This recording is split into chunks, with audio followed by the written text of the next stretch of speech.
Hi உறவுகளே, இந்த கதையின் தொடரின் பெயர் சொல்ல மறந்த காதல். இந்த கதையை எழுதி வாசிப்பது நான் உங்கள் ஜன்னத். வாங்க இப்ப கதைக்குள்ள போகலாம்.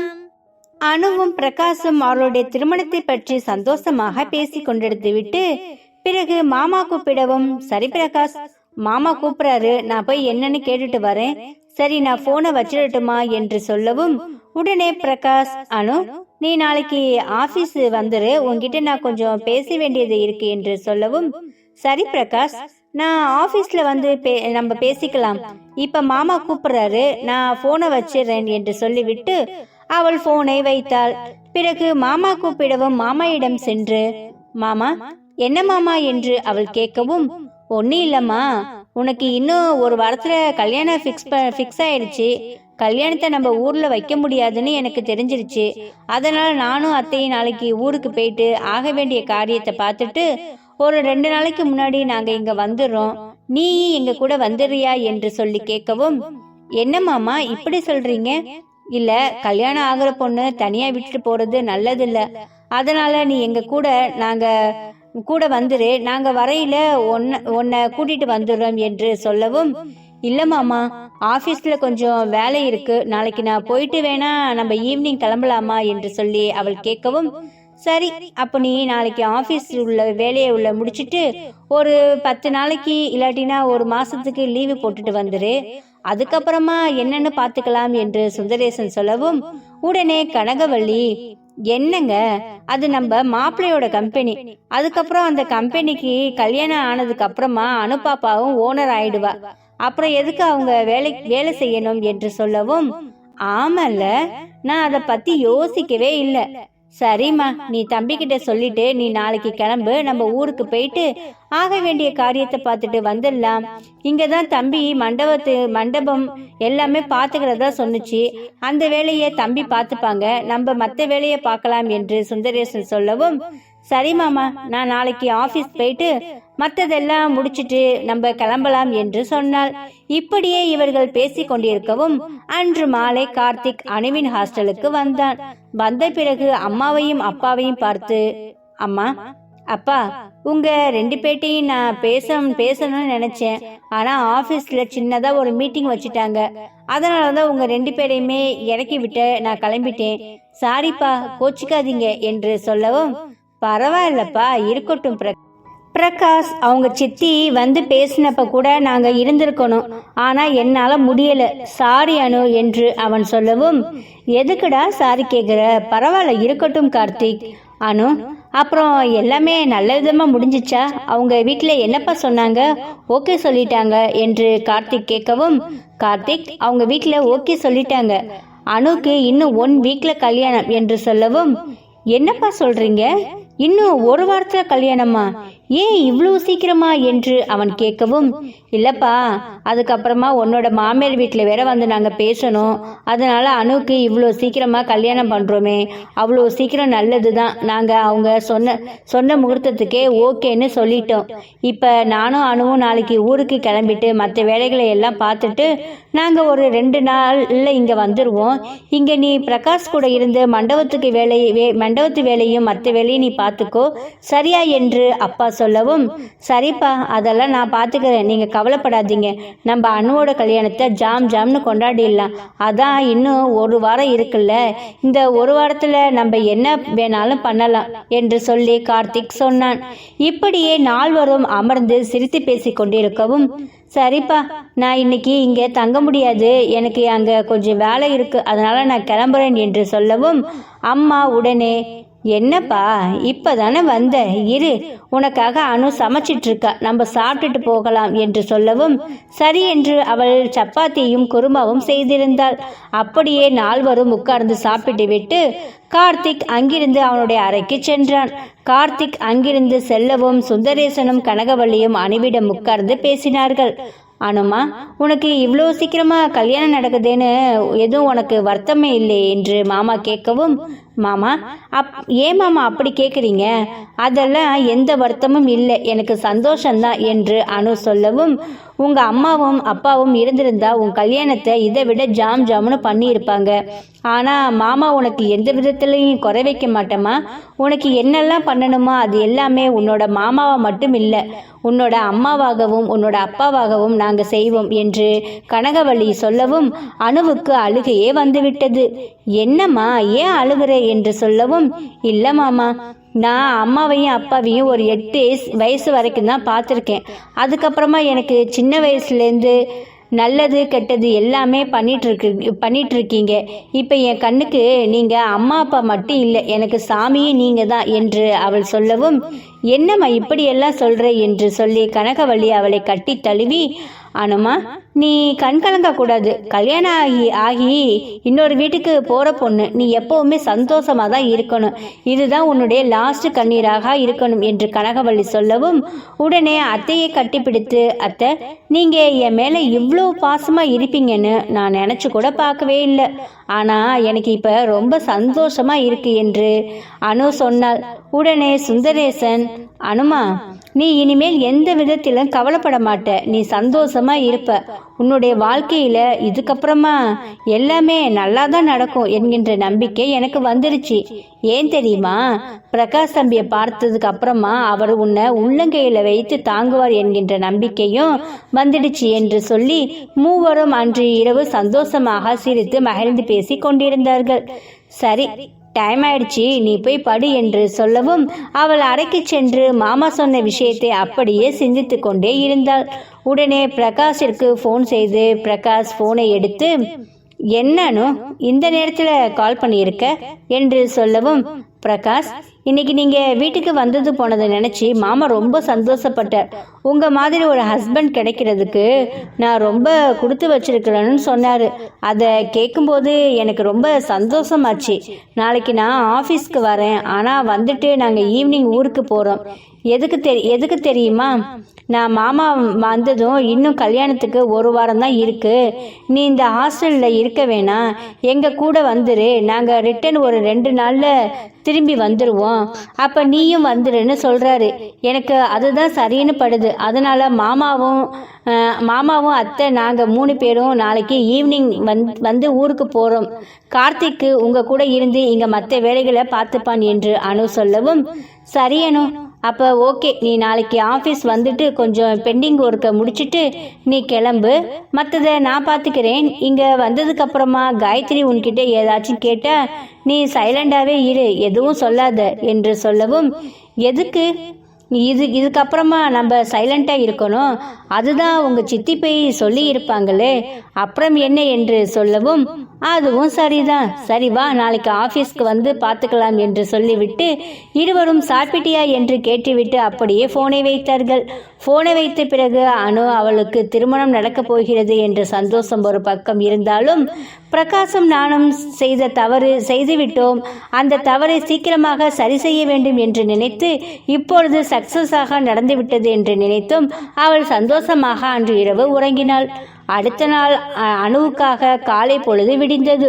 அனு குளித்து முடிந்து காலை உணவை சாப்பிட்டு விட்டு அவள் ஆஃபீஸுக்கு கிளம்பினாள்.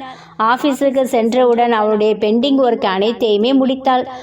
அப்பொழுது அங்கு வந்த காயத்ரி, என்ன மேடம், ஊருக்கு போயிட்டு வந்துட்டீங்களா என்று சொல்லி கேட்கவும், ஆமாம் மேடம், போயிட்டு வந்துட்டேன் என்று சொல்லவும், சரி மேடம், பெண்டிங் ஒர்க் எல்லாமே இன்னைக்கு முடிச்சிடுங்க, இன்னைக்கு எல்லாமே நம்ம சப்மிட் பண்ணணும் என்று சொல்லவும், ஓகே மேடம், நான் முடிச்சிடுவேன். அப்புறமா காயத்ரி மேடம், நான் இன்னைக்கு ஈவினிங் திரும்பவும் ஊருக்கு போகிறேன், இதுக்கப்புறமா நான் ஆஃபீஸ்க்கு வரமாட்டேன் என்கின்றத நான் சார்கிட்ட சொல்லிட்டேன்.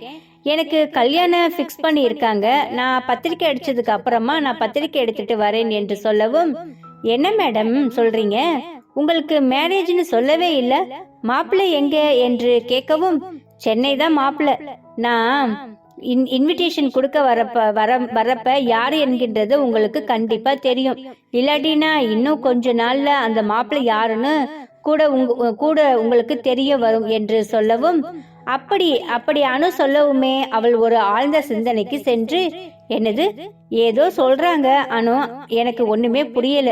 சரி, அவங்களுக்கு கல்யாணம் போயிட்டு வரட்டும் என்று நினைத்து அவளுடைய கேபினுக்கு சென்று விட்டார்.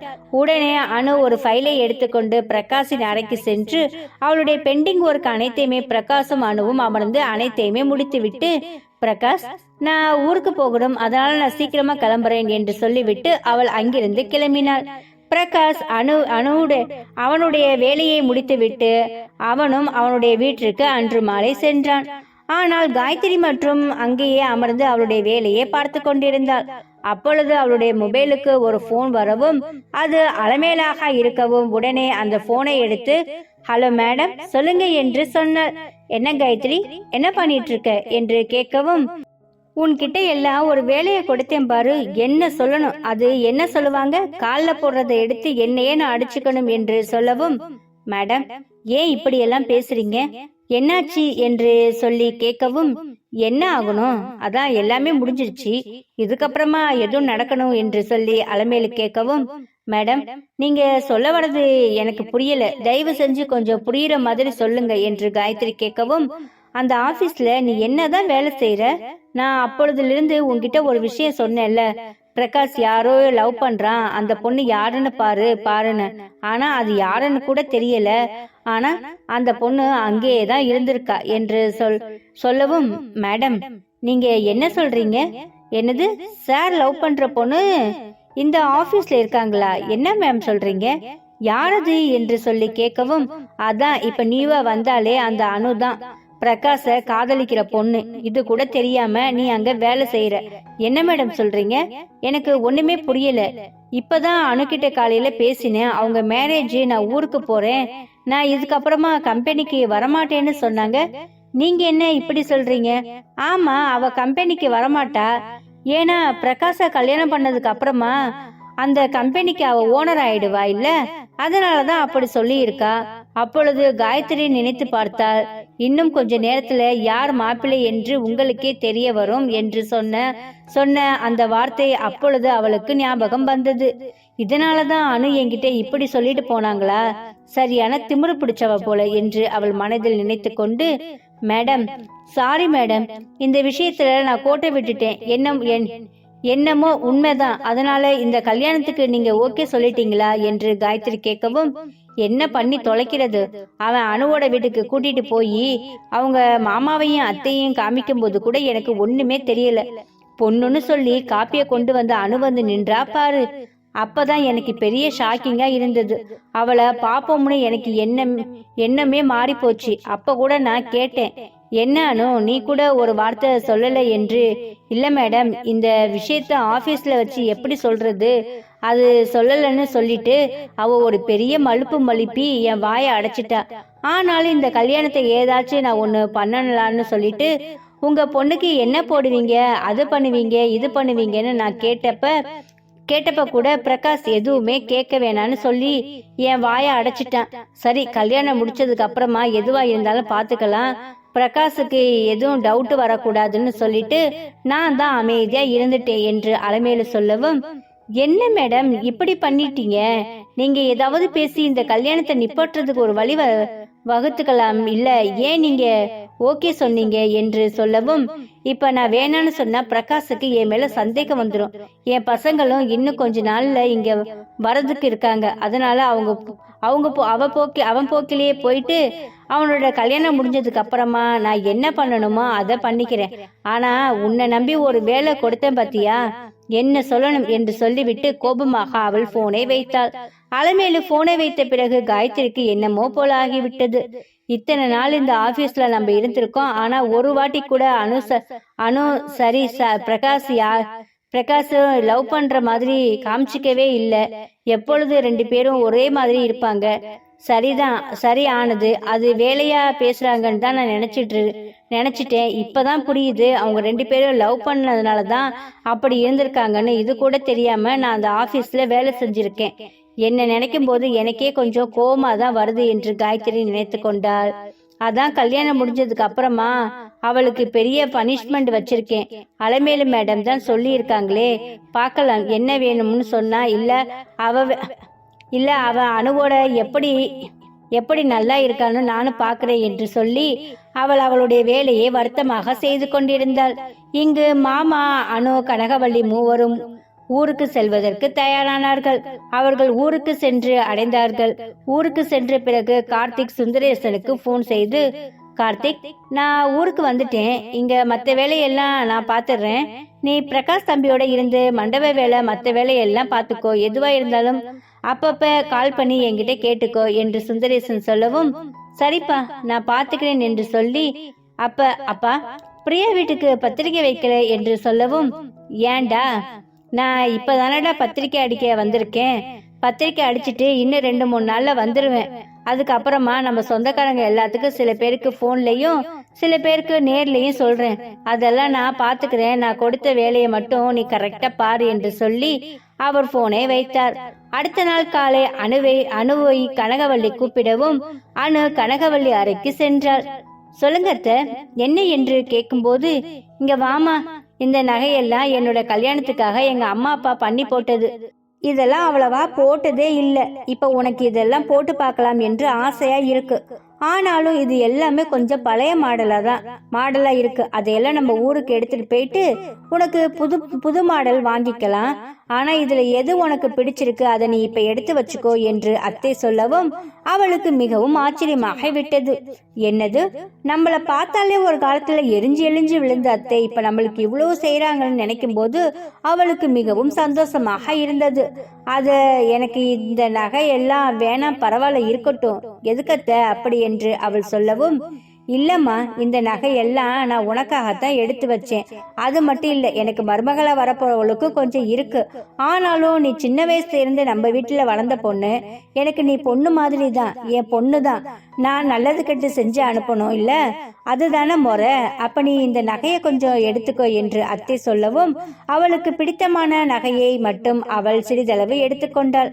அப்பொழுது அங்க சுந்தரேசன் வரவும், பாருடா, மருமகளுக்கு இப்பவே நகைய வாரி வாரி கொடுக்கறியே என்று சொல்லவும், என்னங்க மருமக மாதிரி மருமக மாதிரி அனுபவ பாக்குறேன், என் பொண்ணு மாதிரி தானே பாக்குறேன், என் பொண்ணுக்கு நான் இதெல்லாம் செய்ய மாட்டேனா என்று சொல்லவும், சரிம்மா நீங்க 2 பேரும் பேசிட்டு இருங்க, நான் கொஞ்சம் பிரஸ் வரைக்கும் போயிட்டு வரேன், நம்ம பிரகாஷ் தம்பி என்னென்ன பேர் எல்லாம் போடணும்னு சொல்லிட்டு எனக்கு வாட்ஸ்அப்ல அனுப்பிவிட்டார், நான் பத்திரிக்கை அடிச்சுட்டு வந்துடுறேன், பத்திரிக்கை வேலை முடிஞ்சிச்சுன்னா இங்க இருக்கிற சொந்தக்காரங்களுக்கு நம்ம பத்திரிக்கையை கொடுத்துட்டு நம்ம நாளைக்கு என்ன நாளோ அன்னைக்கு நம்ம சென்னைக்கு கிளம்பலாம் என்று சொல்லவும், சரி என்று சொல்லிவிட்டு அவன் அங்கிருந்து கிளம்பினான். பிரகாஷ் வீட்டில் சரி, அணுவின் வீட்டிலும் சரி, அவர்களுடைய திருமணம் மிகவும் விமர்சையாக நடத்துவதற்கு அவர்கள் தயாராகி ஒவ்வொருவரும் ஒவ்வொரு வேலையை செய்து கொண்டிருக்கிறார்கள். கல்யாணத்துக்கு இங்கு மும்புறமாக இருக்கவும் காயத்ரியும் அலைமேலும் இவர்களுடைய திருமணம் நடத்தி விடுவார்களா என்று சிறிது சந்தேகமும் இருந்தது. அணுவுக்கும் பிரகாஷுக்கும் நல்ல விதமாக திருமணத்தை நடத்தி விடுவார்களா, இவர்கள் இருவரும் இவர்கள் திருமணம் எந்தவித தடையும் இன்றி நடக்குமா, நம்ம பொறுத்திருந்து தான் பார்க்கணும். எப்ப தெரியுமா, நெக்ஸ்ட் எபிசோட்ல. இந்த கதை உங்களுக்கு பிடிச்சிருந்துச்சுன்னா இந்த கதைக்கு ஒரு லைக் அண்ட் ஷேர் கொடுத்துட்டு மறக்காம நம்மளுடைய சேனலை நீங்க சப்ஸ்கிரைப் பண்ணிக்கோங்க. இந்த கதையோட நெக்ஸ்ட் எபிசோட் நாளைக்கு பார்க்கலாம். தேங்க்யூ.